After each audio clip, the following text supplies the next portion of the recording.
Welcome, everyone. Thank you so much for coming to this session today on Cities of Refuge. And I'm very pleased to welcome the International Cities of Refuge Network today. We are joined by Tito, who is the current author in residence as an ICORN resident in Gothenburg. And you are an author, journalist, and voice actor from Bangladesh.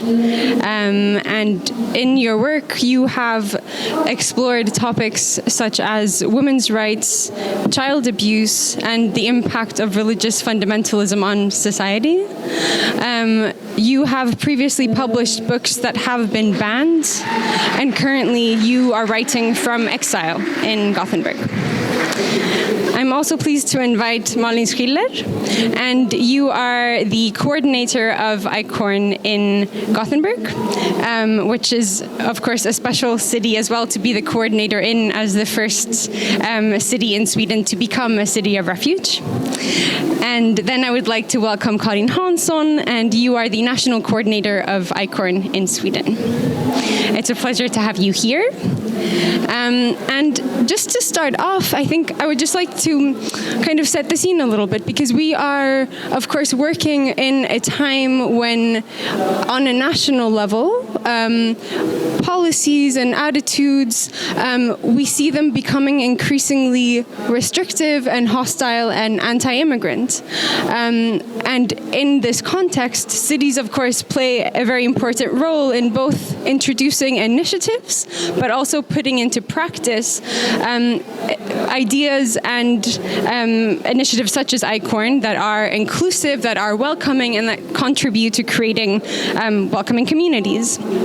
And of course, ICORN is an excellent example of this, and Gothenburg is a great example of this being put into practice.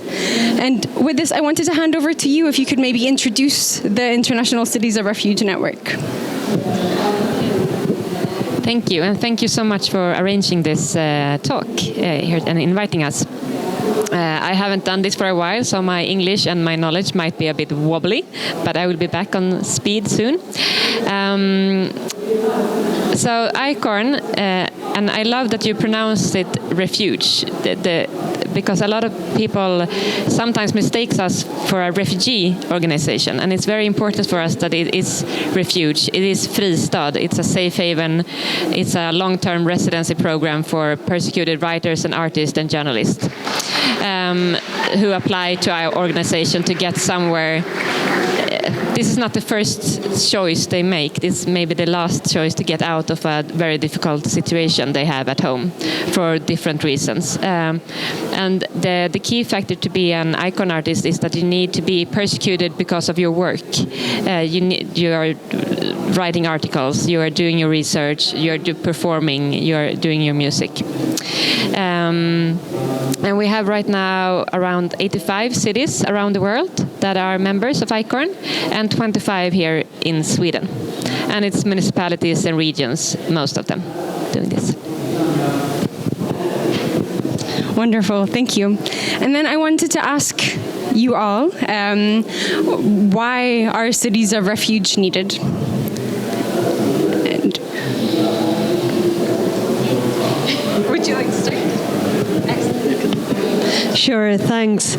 Well, I wish the situation would be different, that there would be no need for cities of refuge, but unfortunately, artists are not allowed to work freely around the globe, and I think we talk a lot about freedom of expression on a daily basis, and the last year in Sweden has been very like a hot topic. But how can you manifest this in a concrete way? Well, one way that we do it is to invite an artist for a residency to be able to keep working and keep being a voice in another place. Like sometimes we get asked, why do you save an artist and not a carpenter? Why is an artist more important?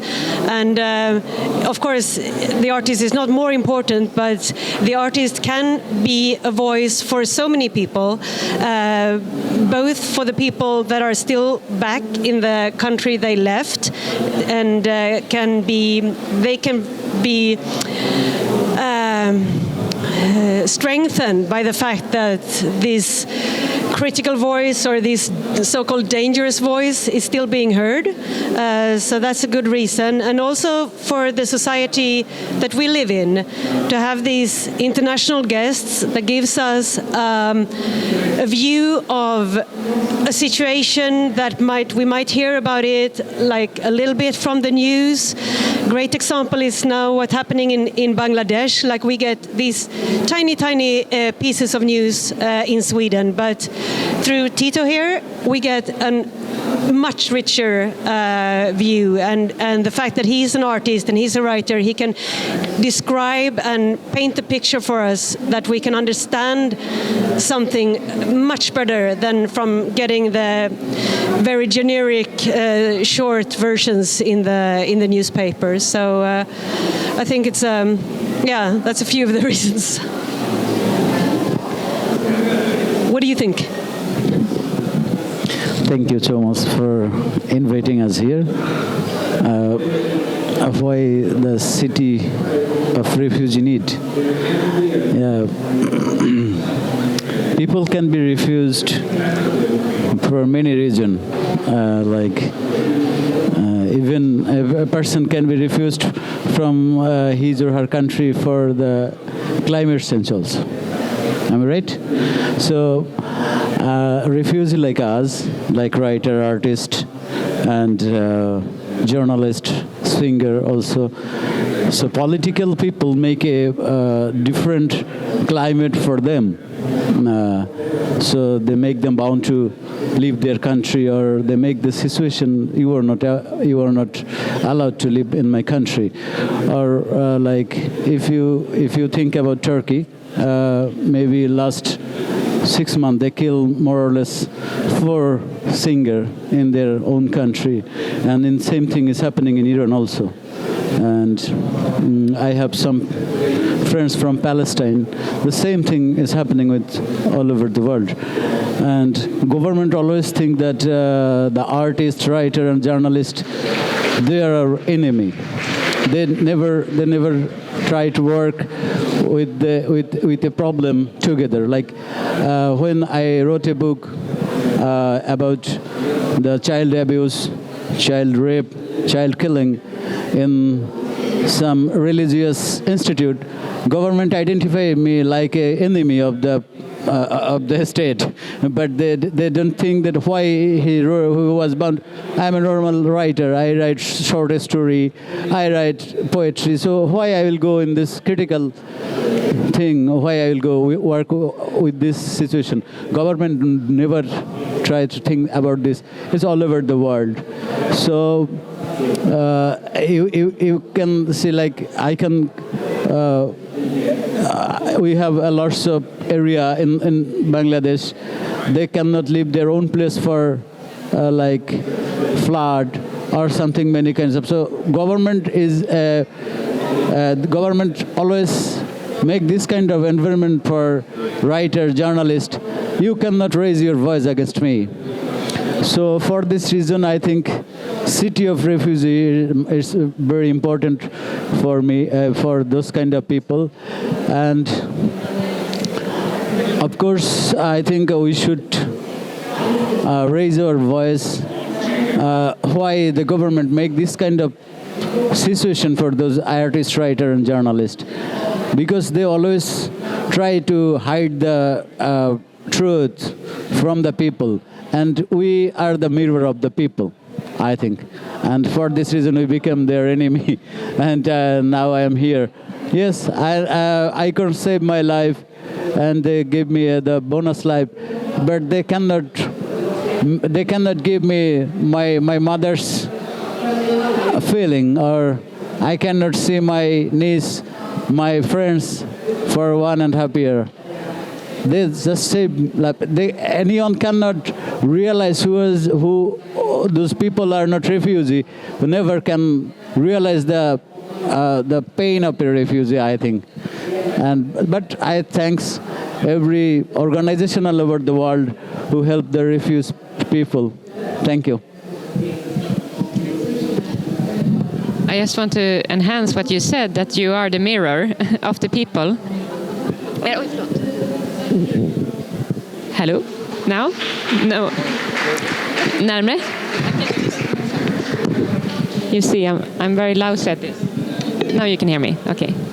I just want to enhance what you said, that you are the mirror of your people and the society, and that's why artists, as those who apply to ICORN, are in the beginning of being the mirror in their countries, or not being the mirror, but they are being noticed by the government because they're starting to mirroring what's happening in their countries, and that's why most of them needs to leave.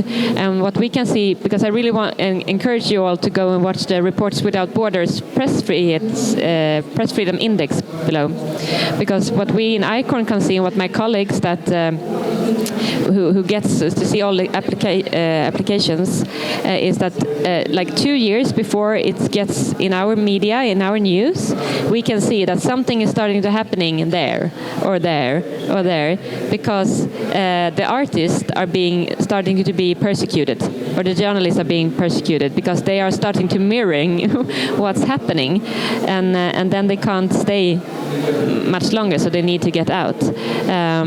But those who apply to us is mostly also from where it's very red at the press freedom index. But it's a very good expression you have, that you mirror your country, because that's what you do. Thank you. And I then wanted to ask you as well, Tito, because you've been in Gothenburg since last year. What has it meant? What does it look like in practice to be an ICORN resident?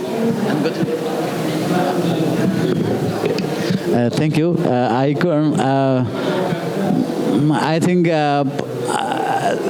first of all, Gothenburg is a very nice city. Very nice city. I like it very much. And I think it's a very good city for writers who are writers. Calm and quiet, but you can get everything here. And not so much people. But it's really a very nice place for me.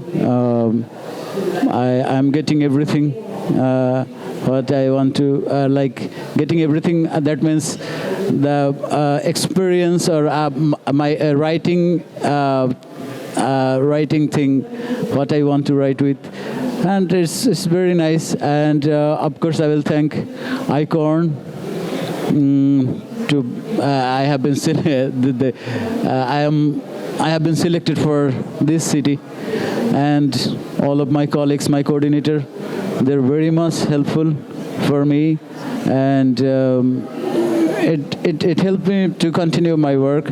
And for last 1.5 years, I was able to continue my whole job very nicely, and I think I'll be able to continue it further.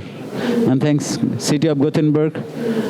Thanks to my two coordinator, Molin and Jakob, and all. And I think it's a very nice city for refugees people, and of course for writer and journalist and artist. If it works. Can I ask as well on this, both what it is maybe that you're working on at the moment, but also how it is to be working on your literary or journalism project in exile, having previously been an author and journalist in situ in Bangladesh? Yeah, I can work very well, no problem. Now Now I am work with my second book about the child abuse, child killing, and child torture in a religious institute. It's called Qawmi Madrasa. So I almost did 75% job when I was in Bangladesh and India. This is not my first exile life. I was 2 years in India also, and sometime I went back to my Bangladesh, and there I worked, and my work is 70 or to 75% almost done. It's a statistics book about how many madrasa we have, how many students be raped per year, and which area is more affected. This is the the book is about those. So I worked very nicely, and I, as a voice-over artist, I try to do it, but now I took admission in Gothenburg University. So it's a little tough for me to work with, and I have SF, you know. So yeah, but it's very nice. Thank you. And I just wanted to ask you both as well, is what have you seen from other artists and authors you've worked with who have completed their residency, what that time period in exile as an ICORN resident has meant for them and for their both safety, but also in terms of their literary or artistic work?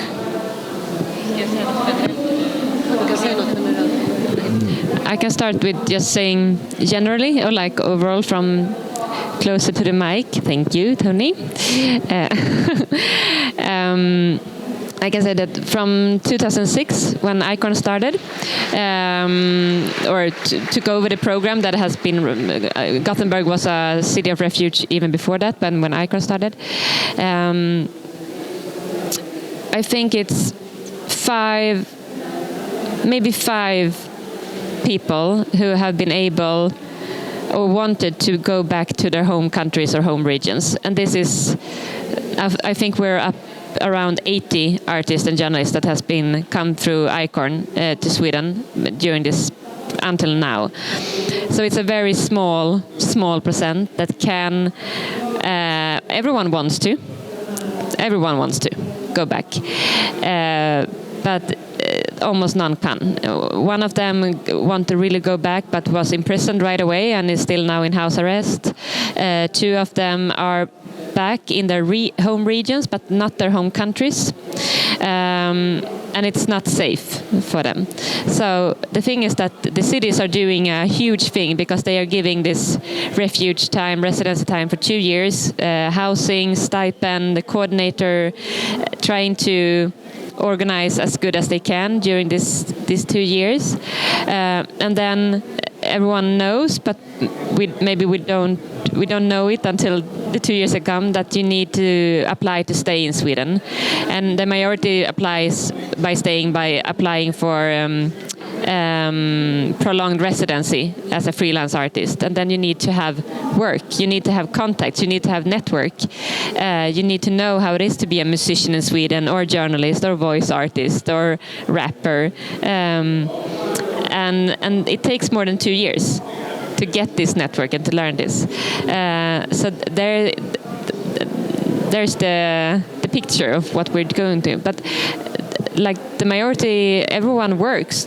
Not everyone, but the majority of everyone who stayed, they are doing their best, hanka sig fram, as we say in Sweden, to get money to pay the rent, etc. But maybe you can talk more in specific, like from the Gothenburg perspective. Yeah, I think it's. I work as a coordinator, and my role is to like guide the artist to the specific networks within the city, if the artist wants to work with when he or she comes, because with the ICORN residency you're not obliged to do anything basically when you come to Sweden. You might need to just take it very easy and rest and just catch your breath after a difficult period, but if you want to meet people and get to know the local culture environment, then I'm trying to provide those networks and I feel like it's quite different between the first and the second year, because the first year you were waiting a long time for SFE, and suddenly when SFE started, it also kind of started with other things as well. It takes a long time to adjust.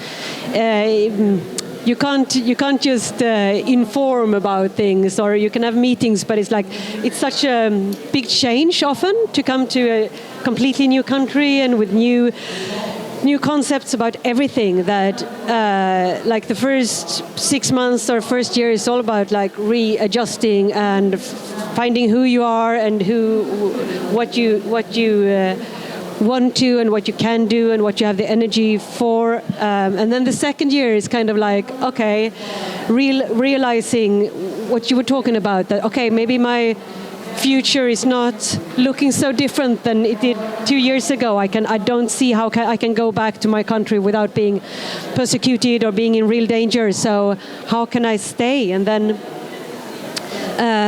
we're trying to provide opportunities to get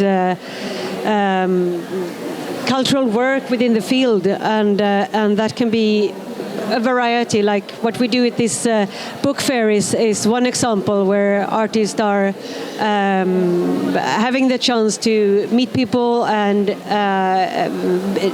having talks and seminars and workshops and being exposed for more opportunities. But it's a mental journey, I would say, both for the coordinator and for artists to be in that balance with like no pressure and still having the insecurity of what's going to happen, and trying to find ways to maintain a life in Sweden. And it's a struggle, but it's also it's interesting, and it's most of the time it feels like it's working somehow. And how does the process work in practice? How, for you, did you hear about the network, get in contact with the network, and how, for you, are artists selected to come to Gothenburg? If I say about myself, my coordinators and my organization ICORN, they helped a lot for integrated me in Swedish life or my future. Like even I did a course like how to I will live in art life, like living in art, what I will do, and how I can do artistic work. So I think it's a great initiative for me. And Did you hear about it? How did you know about ICORN? oh, how did I know about? Oh, sorry. When I was in problem, I was when I have been attacked by some people.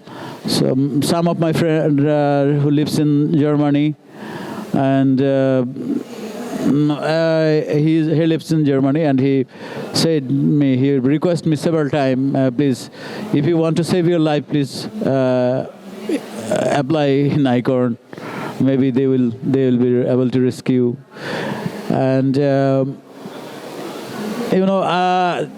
get ICORN scholarship is not a short-time procedure. Sometimes it took 3 3.5 years, like me.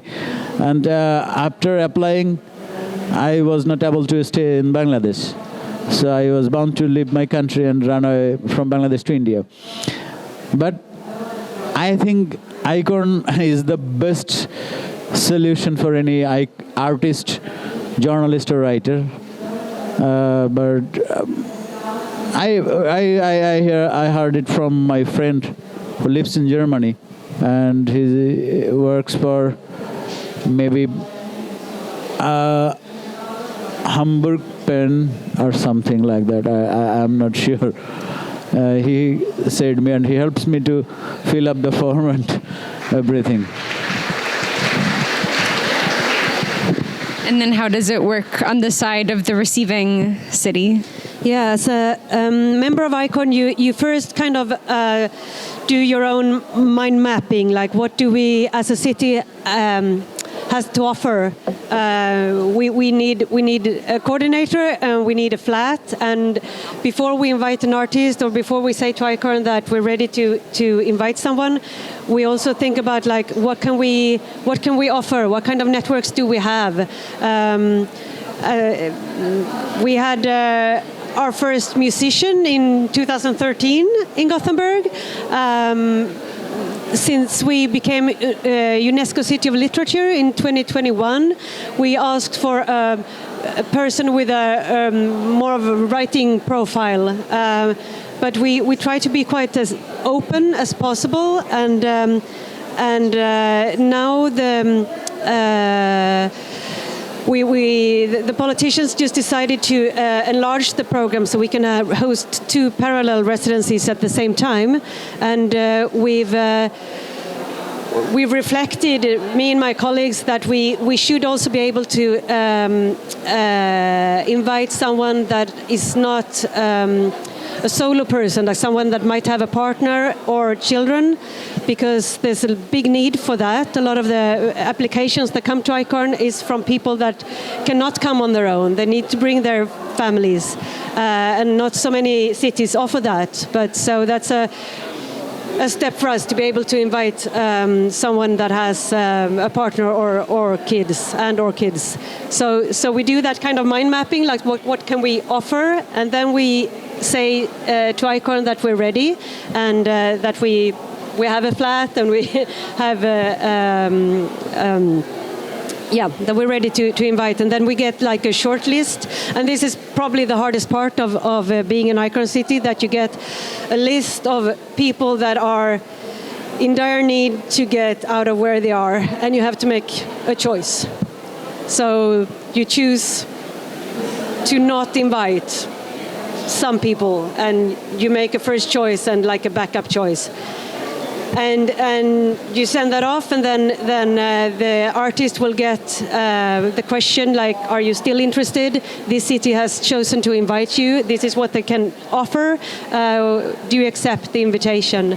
And if the artist says yes, then they will have an official letter of invitation from us, and then you start the whole procedure with migration board, and that can take, well, some cities have been lucky in only weeks, but that is rare. So months, and some cities even years for the artist to actually come. And it depends on lots of things, but like where they are, if they have the official papers, what kind of embassy, what relations do we have with the embassy, like who are the people involved in that. So in the meantime, we're waiting, and we're trying to help, and we have ICORN to mediate between all these partners. And then after a while, inshallah, we have the artist here, and the work starts. And how does this work from the national perspective?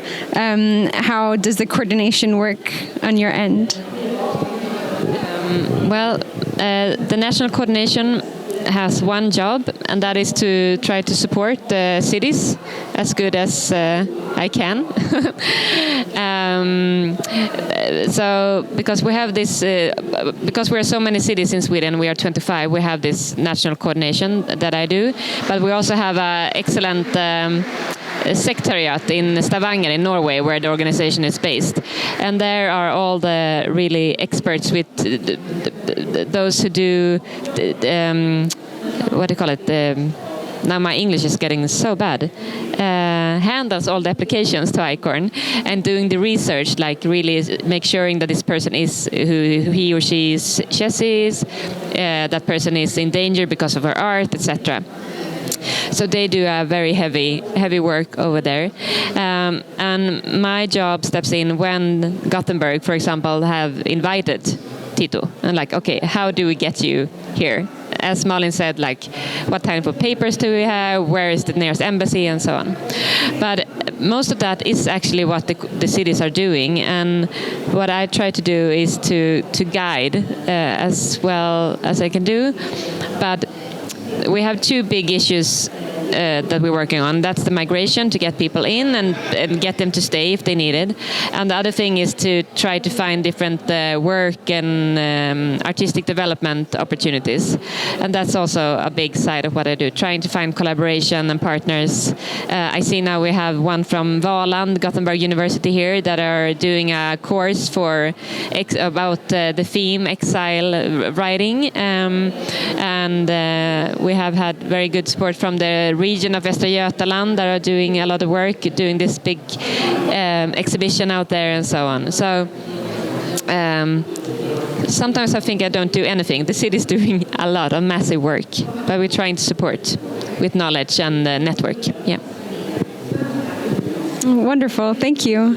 And then, of course, Gothenburg is a pioneer in this work, having been a city of refuge from '96. Why do cities like Gothenburg, but also perhaps other cities, choose to become cities of refuge?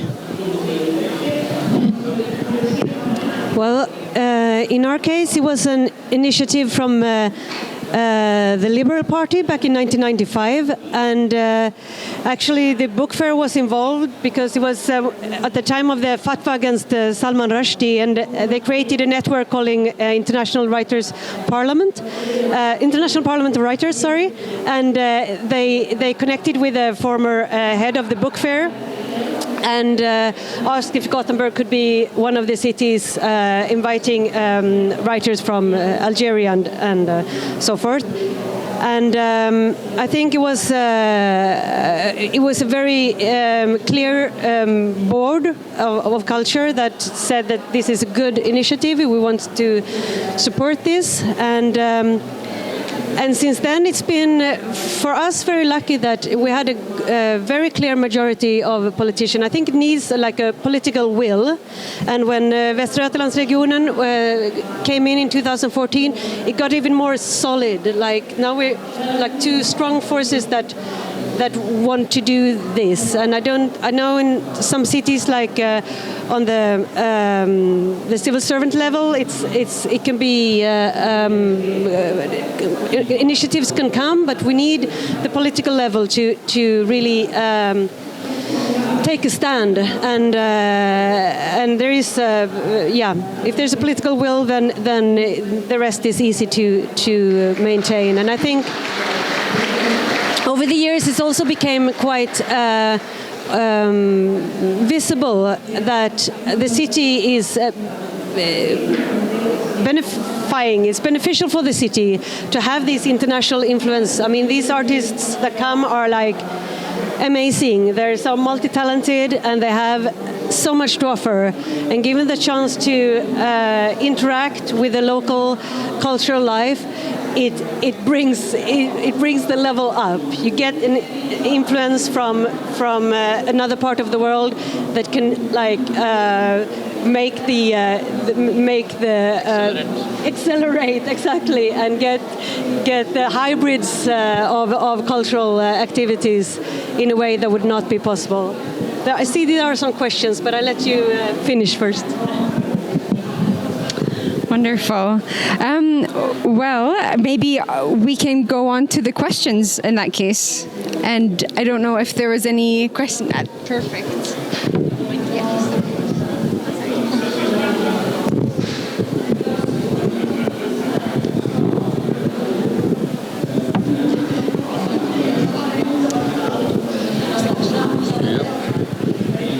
Thank you so much. First of all, so happy to be here. My name is Khaled, for people who don't know me. I'm the former guest writer of Gothenburg 2013. And I'm so glad to see my friends here. And yeah, welcome back, Karin. Your English, it's so sharp like a samurai sword, so you don't need to worry about anything. Usually the question is about us, the guest writers, why we need to have more cities for the guest writers, why we should have more artists in exile. I think the answer here, it was from one side, for my side right now as a guest writer, and I'm not sure if my voice is clear with these speakers. As a former guest writer and as a person living here, came from a war zone, Palestine, Gaza, I can say that what we are, the guest writers, can offer for our new homes, like here in Sweden. So I can see it on two levels. First level, we can consider us as democracy tests. You have in Corona test, you can consider us like a human rights test.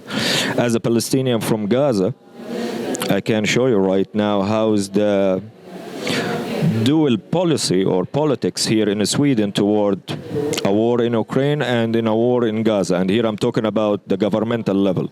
So you can consider guest writers as a reminder that's watch out. Your democracy, your values, they are under threat.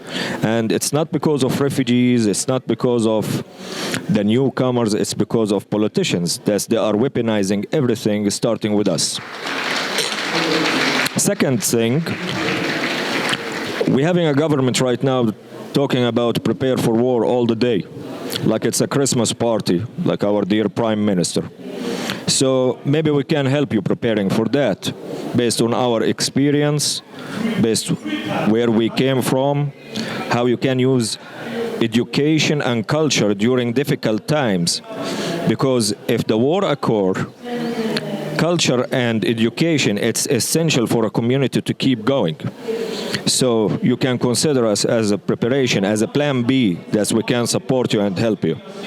So I think we need to start to think about what we can add here. It's not about what only you can offer, because it's not about what you offer. We are not a collection, actually. How many cities, what we do, etc., etc. It doesn't work like that anymore. So yeah, that's it. I just want to thank, do you hear me now? I'm not a poet as the one next door, but I want to thank you because it is a reminder and like municipalities can build buildings and bridges and streets, but we also need to build values. And what kind of values do we want to have in our country and now in our municipality? So I just really want to thank you, Khaled, for what you say, because you are not a collection, but you are a reminder of what we shouldn't forget. And I know, for example, in Gothenburg or in Stockholm, the cities are really working very actively, like to use you in the best way to spread the word to the municipality about this. Yeah.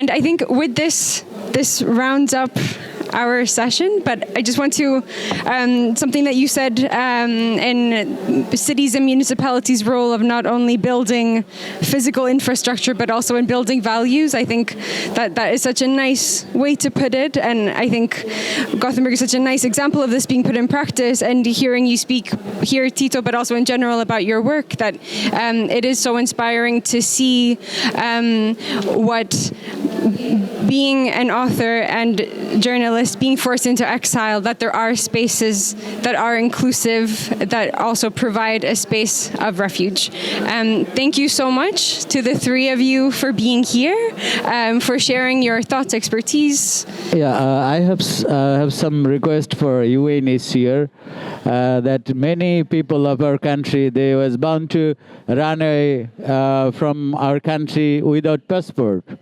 But they have now a big problem in other countries like Nepal and India. So I will request UNHCR, please do something for them. Thank you. Noted. Thank you. Thank you.